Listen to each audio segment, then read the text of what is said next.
Bonjour. Bonjour. Est-ce qu'on peut commencer par un petit point sur le groupe, sur les absents pour demain? Là, au niveau absence, il n'y a que Brecht. D'accord. Brecht qui est en phase de reprise. Il reprend collectivement les entraînements. Et puis, il n'est pas encore prêt pour ce match-là. Voilà, c'est la seule absence pour ce match. Possiblement, on pourrait le revoir quand, Brecht, dès samedi prochain? On espère toujours le plus vite possible. Maintenant, c'est un problème au mollet. Il faut rester prudent. Il faut rester prudent. Il vient de reprendre l'entraînement collectivement et il gagne de jour en jour. C'est de mieux en mieux. Et on espère l'avoir pour le match d'Auxerre. Si ce n'est pas Auxerre, on le récupérera certainement pour le PSC. Mais pour l'instant, on est très vigilant par rapport surtout à la reprise avec le groupe et de savoir comment ça évolue. Pour l'instant, ça se passe très bien. D'accord. Et Steve Mvoué a purgé sa suspension? Steve a purgé sa suspension, donc il est disponible. Okay. Des nouvelles aussi peut-être de Philippe. Je sais que c'est vous qui serez sur le banc demain, il me semble. Philippe va bien. Maintenant, on respecte l'isolement. Maintenant, on espère le récupérer le plus vite possible, notamment au Auxerre. Donc, il devrait être présent. Mais bon, on est obligé d'attendre et on espère que ça va bien se passer. Ce contexte Covid, il vous fait craindre aussi que ça puisse s'étendre? Enfin, on a des très mauvais exemples la saison dernière, un peu partout. Comment vous gérez ça? C'est un peu, oui, ce qui se passe un peu partout. C'est vrai que c'est un peu paradoxal puisqu'on lève un petit peu les gestes barrières. Mais bon, nous, au club, on a mis en place justement ce qu'il fallait pour ne pas que ça nous arrive et qu'on soit vraiment protégé, qu'on respecte bien les gestes barrières pour pas qu'il y ait de problème de ce côté-là. Il y a eu, c'est vrai, beaucoup d'antécédents dans beaucoup de clubs, et notamment au TFC la saison dernière. Mais bon, on reste vigilant, on met tout en place pour que ça ne nous arrive pas et que ça ne perturbe pas le groupe. C'est-à-dire que là, des joueurs se font tester, par exemple? Oui, tout est mis en place, oui, avec le médecin, on est vigilant, on observe aussi tous les symptômes qu'on peut avoir. Voilà, ça c'est la relation qu'a les docs avec les joueurs, et tous les jours on est très très attentif pour ne pas justement qu'il y ait un problème et que ça puisse nous porter préjudice sur la fin de saison. Ok, pour revenir maintenant sur le match de ce week-end, comment vous analysez cette défaite avec un tout petit peu plus de recul? L'analyse, on l'a faite après le match. Depuis, bien sûr, on a été un peu plus loin dans l'analyse. Je pense que c'est vraiment un jour sans. Voilà, je pense que tout n'est pas acheté. Je pense qu'on a fait des belles choses, on sortait d'une belle série, on était bien au niveau défensif. Et ça a été un jour sans sur ce match-là. Donc il ne faut pas tout jeter, il ne faut pas oublier tout ce qu'on a fait avant. Il ne faut pas oublier aussi qu'on a marqué. Il ne faut pas oublier qu'on a 3 ou 4 grosses occasions. Donc ça veut dire que même en étant moins bien, on s'est créé quand même pas mal d'occasions. Donc il ne faut pas tout jeter. Je pense qu'il faut essayer de gommer ce qui n'a pas été, notamment sur le plan défensif. On a pris des buts et c'est anormal par rapport à ce qu'on est capable de faire. Maintenant, voilà, c'était pas notre niveau. Donc ce match-là, il faut vraiment le mettre de côté. Et puis maintenant se concentrer sur le match qui arrive et la série de matchs. Vous avez évoqué la série précédente qui était effectivement très bonne. Est-ce que vous pensez que justement cette série de victoires, elle a pu vous amener à un excès de confiance, entre guillemets? Est-ce que ça a pu jouer aussi sur le petit relâchement qu'on a pu voir à Caen? Ouais, après il y a des petits comme ça dans une saison. Je ne sais pas si c'est lié. Il peut y avoir beaucoup de choses à expliquer. Je pense qu'on était 5 matchs, 5 victoires. C'est pas facile déjà de gagner 5 matchs contre de belles équipes. On est tombé aussi sur une belle équipe, il ne faut pas l'oublier, qui avait du monde également qui est rentré. Ça s'est mal passé à Caen. Mais encore une fois, je ne pense pas qu'on ait pris le match facilement. Je ne pense pas qu'on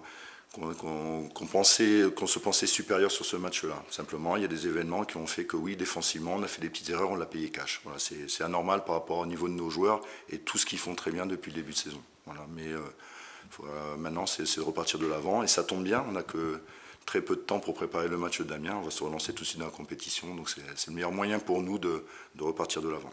C'était un peu la teneur de votre discours aussi devant le groupe, de leur dire que c'était un accident de parcours et qu'il fallait l'oublier.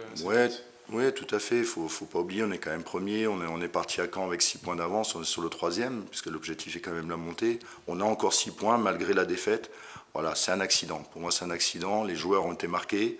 Mais en tout cas, il n'y avait pas de signe avant le match montrant que les joueurs allaient se relâcher. Donc c'est ce qui est plutôt encourageant.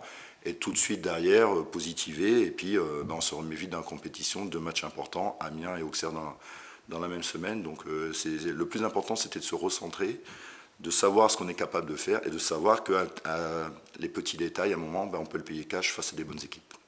Ça va être deux matchs importants, mais du coup, mécaniquement, ce match de demain contre Amiens, il devient presque encore plus important que si vous aviez gagné finalement ce week-end.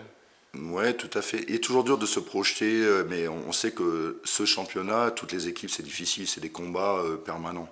Et on a encore une fois une belle équipe avec de bons joueurs. Certains jouent en Ligue 1 il n'y a pas encore si longtemps que ça. Donc c'est encore une bonne équipe, comme l'était l'équipe de Caen, comme l'était l'équipe de Grenoble. C'est un combat, c'est un marathon. Et voilà, tous les matchs sont importants. Il faut vraiment se concentrer sur le match qui vient. Là, on se concentre vraiment sur Amiens. Auxerre, on aura le temps d'y venir après. Faisons tout mettons tous les ingrédients pour battre déjà Amiens. Et le reste suivra normalement. Mais toutes les rencontres sont vraiment importantes.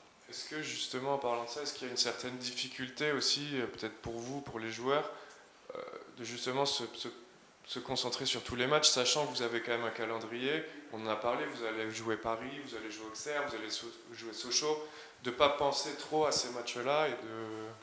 C'est un peu ce qu'on essaye de faire ici en se concentrant vraiment sur le match qui arrive. Le calendrier est difficile pour tout le monde, mais difficile aussi. Vous voyez Ajaccio qui perd chez lui contre Bastia. On peut penser au départ que c'est un match facile, et finalement c'est un match très difficile, ils le perdent. Donc toutes les équipes sont difficiles à battre. Vous regardez aussi ce qui se fait dans tous les championnats européens. Vous regardez City qui est capable de perdre chez eux, mais également de rebondir tout de suite derrière. Je veux dire, il n'y a jamais de match facile et chaque série à un moment a peut-être une fin. Bon, malheureusement, c'est arrivé à Caen. Maintenant, le plus important, c'est de repartir. Mais il ne faut pas oublier, encore une fois, tout ce qui a été bien fait avant. Vous pouvez nous dire un petit mot sur l'équipe d'Amiens, qui est quand même assez costaud, qui est dans une situation comptablement un peu similaire à celle de Caen, qui vous avait aussi posé un peu de problème à l'aller? Oui, ils ont récupéré un petit peu leurs joueurs. Une équipe avec de bons joueurs qui ont connu le haut niveau. Une équipe quand même assez athlétique, bien entraînée. Donc ce ne sera pas une partie de plaisir, encore une fois. Hein.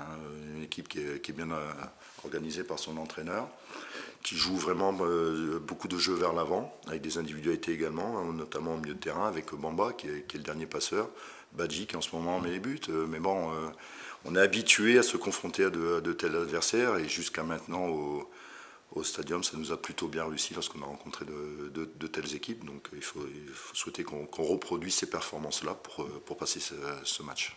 Tactiquement, vous attendez à quoi? À avoir beaucoup le ballon, qui vous attendent un peu pour vous contrer? Ouais, mais déjà, nous, comme vous avez pu le voir depuis le début de saison, c'est d'avoir la possession, d'être maître du jeu. Donc il nous faut avoir le ballon, on voit au niveau de la possession de balle. Maintenant, la possession est une chose, et c'est après l'utilisation au niveau de la finition qui est vraiment le plus important. On sait qu'on est capable de se créer des occasions, on sait qu'on est capable d'être efficace, et donc pour ça il faut avoir le ballon, il faut le récupérer assez vite. Voilà un petit peu, ça fait partie tout de notre plan de jeu. Est-ce que vous pouvez nous parler un petit peu de votre rôle maintenant que vous revenez sur le banc? Comment ça fonctionne très concrètement votre relation avec Philippe Montagnier? Là, je pense par exemple au discours d'avant-match ou même pendant les matchs quand il y a des changements. Comment ça fonctionne très concrètement? C'est vous qui êtes en charge de tout vraiment? Voilà, c'est un petit peu particulier. La seule différence, c'est qu'il n'est pas présent voilà, sur le stade. Quand il est suspendu, il est dans la tribune et il peut être avec nous. Mais là, on a mis en place avec tout le staff, et on a l'habitude, puisqu'on le fait aussi des fois à l'entraînement, où les rôles sont partagés sur certaines parties de séance.